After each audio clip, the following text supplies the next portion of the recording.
Hello everybody. तो question number 9 का part 2 में आपका स्वागत है। इससे पहले वाले पार्ट 1 में हम लोग क्वेश्चन नंबर 9 का इसको सॉल्व किए थे। अब आइए हम लोग ये वाला क्वेश्चन और ये वाला को सॉल्व करते हैं दोस्तों।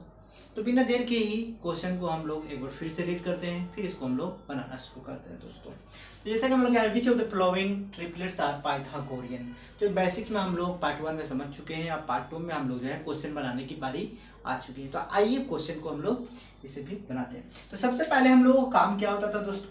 तो सबसे पहले हम लोगों का काम होता था let a small even number select करना। तो इन तीनों नंबर में से सबसे स्मॉलेस्ट इवन नंबर कौन है?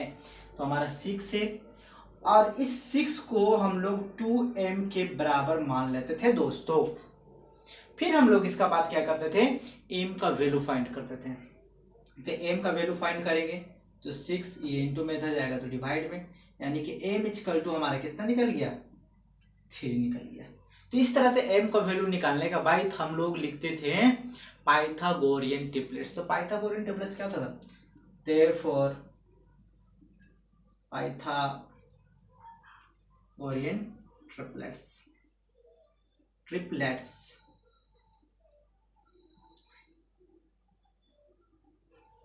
2m, m square minus 1 and m square plus 1, ये हमारा पाइथागोरस ट्रिपलेट्स होते थे। अब हम लोग इस तरह से m का वैल्यू निकाल लिए। अब इन तीनों वैल्यू में हम लोग m का वैल्यू को रखेंगे दोस्तों। तो चलिए रखते हैं एक करके। सो 2m देयरफॉर 2m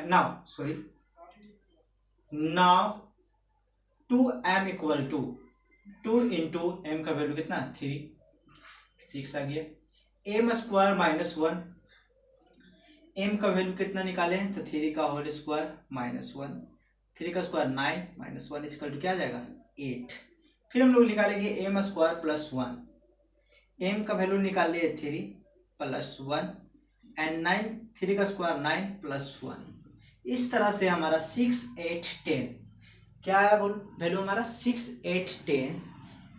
अब ये तीनों वैल्यू को हम लोग देख रहे हैं दोस्तों कि इसमें नहीं है। जब ये तीनों वैल्यू, इसमें दो वैल्यू तो हैं, 6 और 8 तो हैं, लेकिन 10 नहीं है। तो जब तीनों वैल्यू हमारा सेम ना हो इसका वैल्यू निकालने पे, तो ये हमारे पाइथागोरियन ट्रिपलेट्स नहीं होते हैं। तो हम लोग यहाँ पे लिखेंगे so therefore 6, 8, 10 are not Pythagorean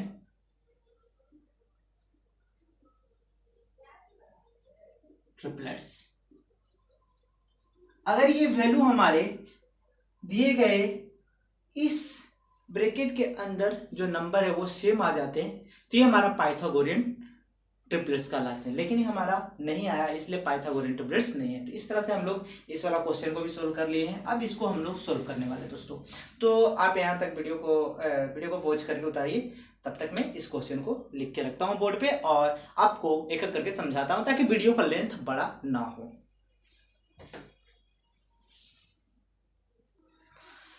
तो आई होप गाइस आप उतार चुके हैं। चलिए आइए हम लोग इस वाले क्वेश्चन को समझते हैं। तो सबसे पहले इस क्वेश्चन को हम लोग यहाँ पे लिख दिए। फिर हम लोग क्या करना है? स्मॉलेस्ट इवन नंबर को 2m के इक्वल टू रखना है। तो यहाँ पर स्मॉलेस्ट इवन नंबर हमारा 10 है, उसको 2m के इक्वल टू मान लिए। फिर यहाँ पर m का वैल्यू फाइंड किया। m का वैल्यू फाइंड करने पर हमारा कितना आ गया दोस्तों? 5 आया। फिर इस प्रकार से हम लोग जानते हैं सो पाइथागोरियन ट्रिपलेट्स आर क्या क्या होता है? 2m, m square minus 1 and m square plus 1। अब इन तीनों वैल्यू में दिए गए इक्वेशन में हम लोग m का वैल्यू रखेंगे दोस्तों। तो यहाँ पे जो हमारे 2m फर्स्ट लिए तो m की जगह पे 2 इंटू 5 10, फिर m स्क्वायर माइनस 1 निकाले तो हमारा 24 आया, फिर m स्क्वायर प्लस 1 निकाले तो हमारा 26 आया। देखिए दोस्तों कि यहाँ पे ट्रिपलेट्स में 10, 24, 26 है। उसी प्रकार 2m का वैल्यू हमारा 10 आया है, m स्क्वायर माइनस 1 का वैल्यू हमारा 24 आया, और m स्क्वायर प्लस 1 का वैल्यू हमारा 26 आया है। यानी कि पाइथागोरियन फॉर्मूला से हम लोग पाइथागोरियन ट्रिपलेट्स फार्मूला से वैल्यू जो है हमारा जो दिया गया था वही आया है। तो इस तरह से हम लोग यहाँ पर कह सकते हैं कि 10, 24, 26 आर पाइथागोरियन ट्रिपलेट्स। चलिए आइए बिना देर के ही इसे भी हम लोग बनाते हैं। दोस्तों इस क्वेश्चन को मैं बनाने वाला नहीं हूँ, इसे आपको खुद बनाना है। आप अपने नोटबुक में बनाकर आप कमेंट बॉक्स में इसका आंसर टाइप कीजिएगा कि पाइथागोरियन ट्रिपलेट्स है या नहीं है। तो आज के लिए इतना ही दोस्तों, फिर मिलेंगे नेक्स्ट लेक्चर में। तो इस तरह से हमारा वर्कशीट 1 जो है कंप्लीट हो चुका है। अब हम लोग वर्कशीट 2 को कंप्लीट करेंगे दोस्तों, जो कि कल आपको इसका लेक्चर मिलेगा वर्कशीट 2 का। तो आज के लिए इतना ही, धन्यवाद, फिर मिलेंगे नेक्स्ट लेक्चर में।